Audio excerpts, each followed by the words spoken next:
En un mundo sumergido en la oscuridad, sin Dios, donde el pecado ha cautivado el entendimiento, donde muchos viven en tinieblas y la mentira se ha convertido en su realidad, la palabra de Dios trae a nuestras vidas luz y verdad.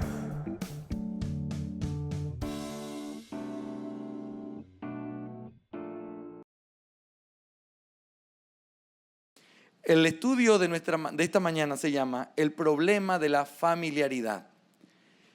Jesús estaba haciendo un gran ministerio en la tierra, la gente lo miraba con asombro, la gente veía lo que él hacía, muchos milagros sucedían por su mano. Es más, cada vez que hablaba, la gente escuchaba con atención y se asombraban de lo que él decía. Cada vez que pasaba por un lugar, enfermos eran sanados. Cada vez que pasaba por algún lugar, la gente quizás menos inteligente o menos sabia del lugar, al escuchar la palabra que él daba, se asombraban, creían y sin duda se estaba armando una tremenda revolución interna por medio del ministerio que Jesús hacía. Ahora, hermanos, quiero llamar su atención a algo. El ministerio principal de Jesús en la tierra no fue sanar enfermos, ni venir a alimentar multitudes. Su ministerio principal fue la predicación del evangelio de la gracia de Dios. Y lo que él vino a predicar era precisamente que el reino de los cielos se había acercado, que la gente tenía que arrepentirse y venir a él y creer en él.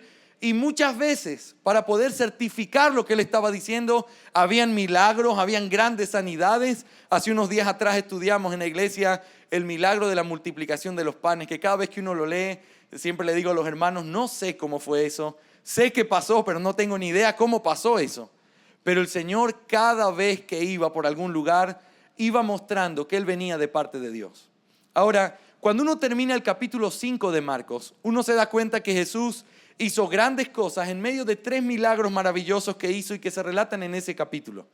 Hizo la sanidad de un endemoniado que estaba en una región en la cual se le llama el endemoniado gadareno. El Señor hizo una sanidad espiritual con él. Él estaba desnudo, gritando, lastimándose.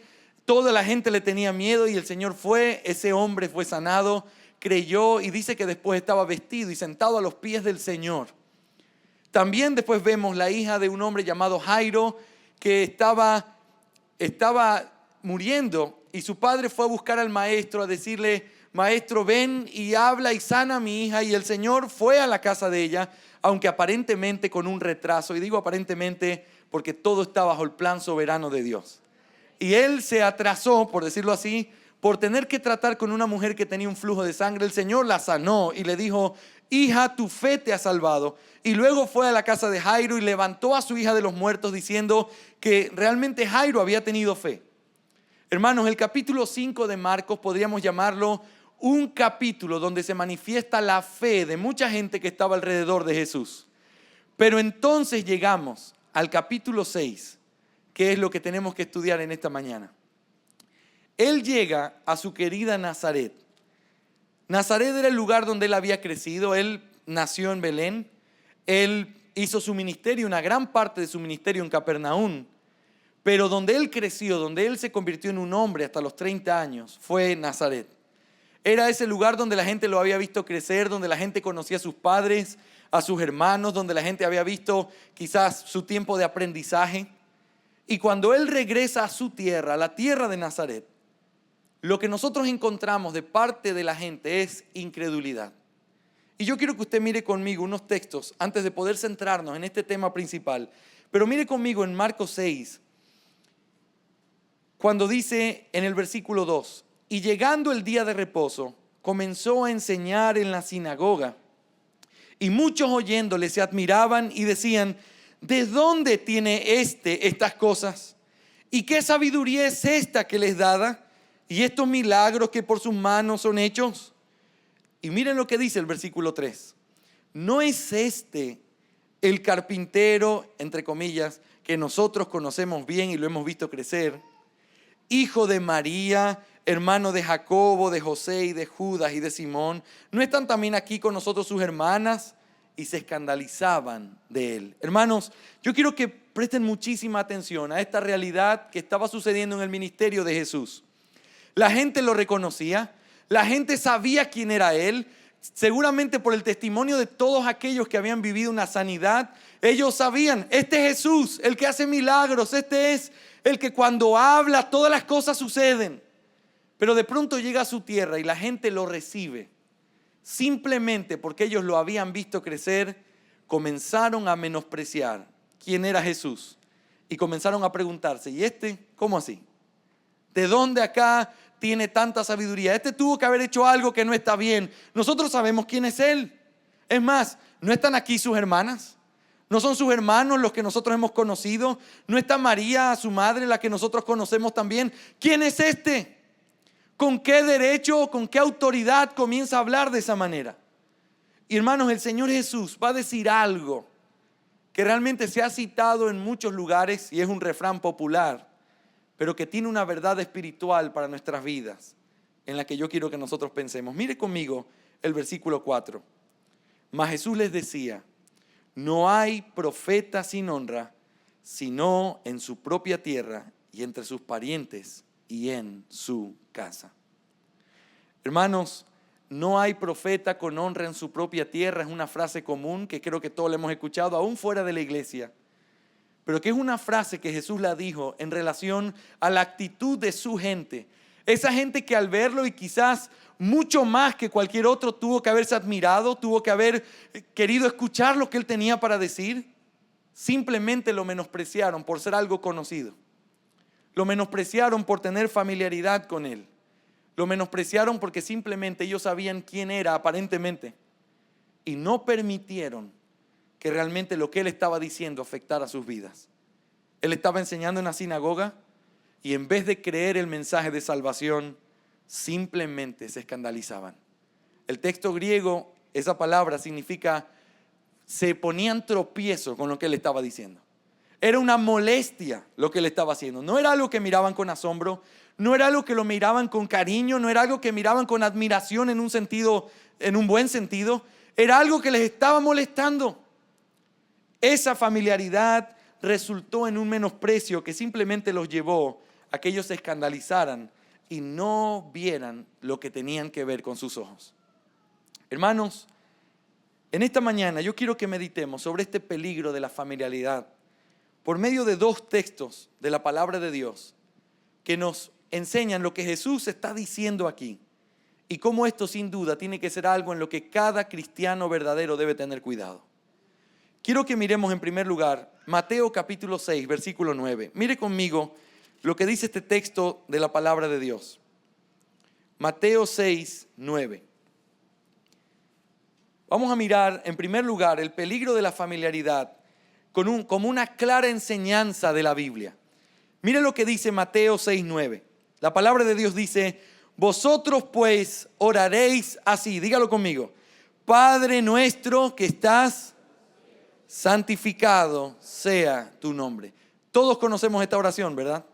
Sea porque la hemos leído o está quizás pegada en alguna pared de nuestra casa o quizás por la tradición, nosotros la aprendimos cuando éramos niños. Pero este Padre nuestro que nosotros conocemos nos enseña un concepto muy importante de quién es Dios y un concepto que nosotros no podemos pasar por alto, hermanos. Fíjese cómo empieza el Padre nuestro. Padre nuestro que estás en los cielos. Me encanta cómo empieza la oración. Padre nuestro era sin duda un escándalo para los judíos de ese tiempo. Usted sabe, el evangelio de Mateo, este evangelio que estamos en el texto que estamos leyendo, es un evangelio que tiene como palabras claves la palabra el reino de los cielos. En otros lugares dice el reino de Dios, pero ellos lo usan como el reino de los cielos. ¿Y sabe por qué Mateo lo escribe así? Porque Mateo fue un evangelio dirigido hacia el pueblo judío. Ellos tenían que leerlo y ellos iban a tratar de entender en base a lo que Mateo decía que Jesús era el Mesías prometido para ellos. Pero como Mateo quería llegar a mostrarles eso, él tuvo que utilizar ciertas cosas de la cultura que ellos podían entender. Y entre esas cosas era que los judíos, después de que ellos regresaron a la tierra de Israel, comenzaron a ser muy supersticiosos. Y llegó un momento en el que ellos decían, ya no podemos decir Dios, porque el nombre de Dios es tan sagrado, el nombre de Dios es tan santo que nosotros no deberíamos mencionarlo, así que simplemente vamos a decir cielos. Cuando nosotros digamos cielos, ustedes saben de qué estamos hablando, porque el reino de los cielos tiene que ver con el lugar donde vive Dios. Entonces, cuando digo el reino de los cielos, estoy diciendo el lugar donde Dios está. Y cuando Jesús comenzó a decir, mi Padre, esa gente comenzó a volverse loca. ¿Qué? ¿Mi Padre? ¿Cómo siendo tú hombre te haces igual a Dios? Una de las razones por las que lo crucificaron, una de las cosas que estaban en su juicio era blasfemia. Y la blasfemia era porque siendo hombre, según él trataba de hacerse Dios. Realmente así era. Pero ellos lo veían como una gran blasfemia porque Dios estaba allá y ellos estaban acá y no era posible decirle mi Padre. Era el Padre si querían. Era nuestro Padre, quizás en una cercanía mayor. Pero mi Padre no, eso es un atrevimiento. Mi Padre no se le puede decir a Dios. Dios es Dios. Pero el Señor nos enseña a orar, Padre nuestro que estás en los cielos. En otras palabras, hermanos, el Dios de la Biblia es un Dios que ha querido tener comunión con nosotros y no una comunión distante. Él ha deseado llamarse nuestro Padre. Y nosotros hacemos bien cuando llamamos a Él, nuestro Padre, porque alguna vez escuché a alguien diciendo, si nosotros le enseñáramos a nuestros hijos a hablarnos, así como nosotros le hablamos a Dios en oración muchas veces, sería una vida muy extraña. Se pararía mi hijo Jorge Esteban en la ventana de la oficina que tengo y me diría, oh amantísimo Padre, te pido que por favor me escuches la petición de tu hijo. No, él abre la puerta, se sienta y me pide lo que sea. ¿Sabe por qué? Porque yo soy su padre. Él es el único que tiene permiso para entrar en la oficina del pastor cuando está aconsejando a alguien y meterse y sentarse en medio de las piernas del pastor sin ningún problema. ¿Sabe por qué? Porque él es mi hijo y yo soy su padre. Y en esa relación de cercanía no hay lugar donde nos podamos perder. No hay nada que él pueda decirme que no me lo pueda decir porque yo voy a estar dispuesto a escucharlo. Hermanos, Dios inventó la función del Padre precisamente porque Él quería que ilustremos de manera humana, siendo tan imperfectos. ¿Se acuerdan? Si ustedes siendo malos le saben dar buenas dádivas a sus hijos, ¿cuánto más el único que es bueno? Y el ejemplo bíblico es, yo soy el Padre bueno y yo quiero que los hombres entiendan lo que yo soy y por eso les doy el oficio de Padre. Por eso, hermanos, la honra a los padres es tan importante porque decía Calvino, cuando alguien lleva el nombre de padre, de alguna manera está llevando un nombre de Dios. Y por eso los hijos deben respetar a sus padres. Pero el concepto entonces es que Dios ha querido acercarse a nosotros por medio de esa cercanía y que nosotros le podamos llamar nuestro Padre con toda confianza. Sin embargo, el Padre nuestro no termina ahí. Dice, Padre nuestro que estás en los cielos. Hermanos, ¿los cielos es un lugar cercano? ¿Los cielos es un lugar que nosotros tenemos posesión y control sobre ellos? No. El Salmo 11 dice que el trono del Señor está sobre los cielos y que sus ojos están mirando a todos lados. Cada vez que la Biblia representa a Dios como sentado en el cielo, lo que Él está diciendo es, Dios es soberano. Amén. No hay nada que se escape de su control. No hay nada que esté por encima de Él. Él está sobre todo. Él es Dios. Y cuando dice Padre nuestro, está diciendo, Él es de ustedes. Él es cercano. Ustedes se pueden acercar a Él sin necesidad de muchas cosas porque Él siempre va a tener la puerta abierta. Pero luego dice que estás en los cielos para que nos recuerde que aunque es nuestro Padre, Él sigue siendo el soberano del cielo al que nosotros tenemos que mirar con respeto y acercarnos diciéndole, Señor, esto es lo que yo quiero, este es mi corazón y te lo digo porque tú eres mi Padre, pero que no se haga mi voluntad sino la tuya. Tú eres el soberano sobre el cielo y la tierra, tú eres Dios. Hermanos, este concepto tan sencillo de esta primera oración del Padre Nuestro nos enseña cuál es la actitud que Dios espera de su pueblo con respecto a la relación que quiere que nosotros tengamos con Él. ¿Es una relación cercana? Claro que sí. Pero es una relación distante de alguna manera también. Porque no podemos, por causa de nuestro pecado, hermanos, todo lo que comienza a ser familiar para nosotros es un pretexto para comenzar a faltarle el respeto. sin querer, si nosotros miramos nuestra naturaleza pecaminosa, esa es la realidad de lo que nosotros vivimos. Cuando algo es desconocido, nosotros vivimos como con un poco de recelo y respeto. Pero cuando algo deja de ser desconocido y se vuelve algo rutinario, uno tiende a perderle el respeto y la importancia precisamente porque siento que ya lo conozco. ¿No nos pasa eso con los hombres acaso?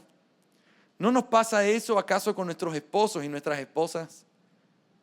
Cuando uno comienza a tener una relación más cercana, comienza por causa del pecado a vivir una familiaridad que se convierte en algo pecaminoso. Precisamente Dios quiere que recordemos que Él está cerca, pero que Él está lejos. Lo suficientemente cerca como para que podamos llamarlo nuestro Padre, pero lo suficientemente lejos para que siempre recordemos la infinita distancia que hay entre el Creador y su criatura. Amén, hermanos. Ahora, este mismo principio, esta clara enseñanza bíblica lo podemos encontrar en otros lugares también. Por ejemplo, usted se acuerda de esa historia en el Antiguo Testamento donde hubo un hombre llamado Usa que estaban trayendo el arca del pacto desde la tierra de los filisteos hacia la tierra de Israel otra vez, y de pronto en el camino el arca del pacto como que pisó una piedra o algo así y comenzó como a desplazarse y se comenzaba a caer. Y entonces un hombre, Usa, que seguramente era un gran hombre, para que el arca del pacto no se cayera, puso su mano y la tocó. ¿Usted se acuerda qué pasó con él? Siempre me he puesto a pensar, ¿por qué murió? Señor, pero de alguna manera ayudó a que tu presencia, tu testimonio, tu reputación no cayera al piso. De alguna manera sostuvo para que no caigas al piso y los enemigos después digan, ahí está la presencia de Dios en el piso. Pero lo toca el arca del pacto tratando de ayudar a que no se caiga y Dios le quita la vida. ¿Sabe por qué? Porque Dios siempre nos recordó en su palabra que hay una distancia entre las cosas santas y las cosas cotidianas con las que nosotros vivimos. Hermanos, desde el principio de la creación, el plan de Dios ha sido vivir entre los hombres. Cuando Adán y Eva caminaban por el huerto del Edén, Dios estaba con ellos y les hablaba. ¡Qué privilegio tan grande! Escuchaban la voz del Señor, escuchaban las directrices que Él mismo les daba. Adán, no hagas esto, Adán, hazlo de acá. Y ellos escuchando a Dios con sus propios oídos. Sin embargo, ellos pecan, se arma una gran división entre Dios y los hombres. Y Dios inmediatamente después de que ellos pecan, hace este pacto de gracia con ellos, diciendo que iba a enviar a un descendiente de la mujer, que un día nacería y que iba a herir al descendiente de la serpiente y que por siempre iba a haber enemistad entre ellos. Y uno comienza a mirar la historia de la redención y uno se pregunta, ¿dónde está Dios en medio de la historia? Y uno tiene que recordar las clases de escuela dominical o los momentos que quizás escuchamos cuando éramos niños. El templo. ¿Por qué Dios quiso tener un templo en medio de su pueblo? ¿Por qué Dios quiso tener el tabernáculo en el desierto? ¿Por qué Dios envió a Jesús y dijo que el nombre que tendría ese niño sería Emmanuel, que traducido es Dios con nosotros? ¿Por qué? Hermanos, porque Dios siempre ha querido tener comunión con los hombres y vivir entre los hombres. Sin embargo, esa gran verdad de la Biblia nos enseña que siempre ha habido una distancia entre las cosas santas para que no se vuelvan cosas cotidianas. Hermanos, cuando el arca del pacto tenía que salir de la tierra de Israel, donde ellos estaban quizás en el desierto viviendo y tenían que irse para otro lugar, es tan especificado lo que Dios decía, que decía, tomen el arca, que pasen los levitas y después de tantos metros comienza a pasar el pueblo. Y uno dice, Señor, ¿tantas directrices? Sí. Porque lo santo no se puede volver cotidiano. Tantas directrices, porque aunque viva en medio de ustedes, ustedes tienen que saber que siempre se tienen que acercar con reverencia a mi presencia. Amén. Ahora, sin duda, hermanos, yo creo que al recordar esto, usted está pensando en muchos ejemplos bíblicos en el cual Dios, aunque estaba en medio del pueblo, les mostraba que estaba distante al mismo tiempo y que no se podía acercarse a Él simplemente de una manera desprevenida o no reverente. Dios es un Dios santo y aunque habita entre nosotros, requiere que nosotros nos acerquemos con un corazón reverente. Amén. Ahora, la segunda cosa importante que quiero hablar con ustedes en esta mañana y reflexionar con respecto a la palabra de Dios es una gran enseñanza que el Señor nos dio, que también está en el Evangelio de Marcos, Y hemos visto una clara enseñanza bíblica con respecto a que es un gran pecado la familiaridad. Pero ahora quiero que veamos una gran amonestación bíblica con respecto a cómo puedo hacer yo para no vivir esa familiaridad, para poder cuidar siempre mi corazón de ser reverente y no acercarme a Dios de una forma en la que a Él no le agrade. Yo quiero que mire conmigo, por favor, en Marcos capítulo 4. Esto es un texto que seguramente también usted conoce muy bien. Es la parábola del sembrador. Y el Señor habló grandemente a mi vida mientras estaba enseñando esta parábola en nuestro estudio de Marcos. Y quiero compartir con usted cuál es la enseñanza clave de esto con respecto a nuestra actitud frente a Dios. Marcos capítulo 4, versículos 13 adelante. Y les dijo, ¿no sabéis esta parábola? ¿Cómo pues entenderéis todas las parábolas? El sembrador es el que siembra la palabra y estos son los de junto al camino, en quienes se siembra la palabra, pero después de que la oyen, enseguida viene Satanás y quita la palabra que se sembró en sus corazones. Estos son asimismo los que fueron sembrados en pedregales, los que cuando han oído la palabra al momento la reciben con gozo, pero no tienen raíz en sí, sino que son de corta duración, porque cuando viene la tribulación o la persecución por causa de la palabra, luego tropiezan. Estos son los que fueron sembrados entre espinos, los que oyen la palabra, pero los afanes de este siglo y los engaños de las riquezas y las codicias de otras cosas entran y ahogan la palabra y la hacen infructuosa. Y estos son los que fueron sembrados en buena tierra, los que oyen la palabra y la reciben y dan fruto a 30, a 60 y a 100 por uno.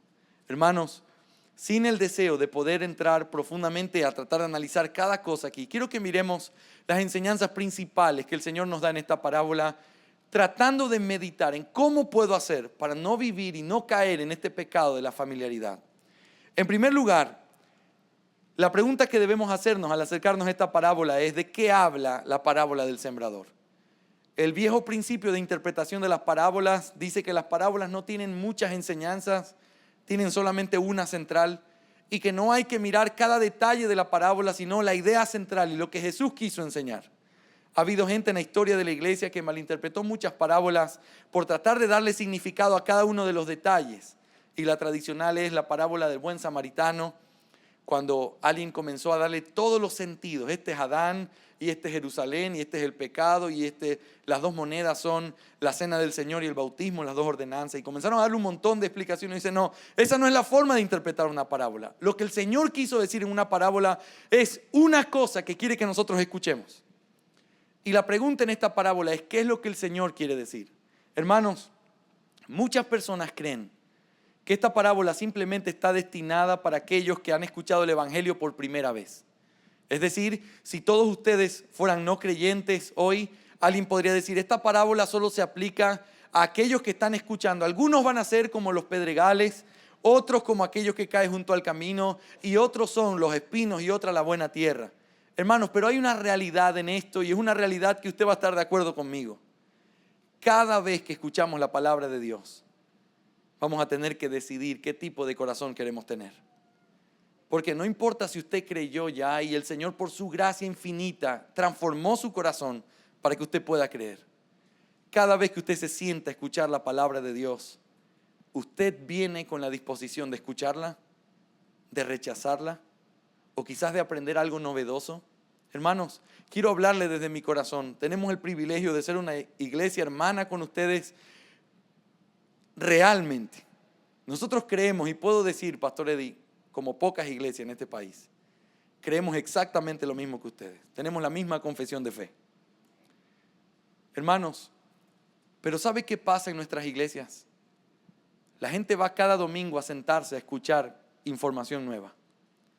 Les encantan las predicaciones de nuestras iglesias porque son tan doctrinales, son tan profundas, hablamos de los idiomas bíblicos, hablamos de tantas verdades y misterios que quizás en otros lados no se escuchan, porque estamos tratando de predicar todo el consejo de Dios.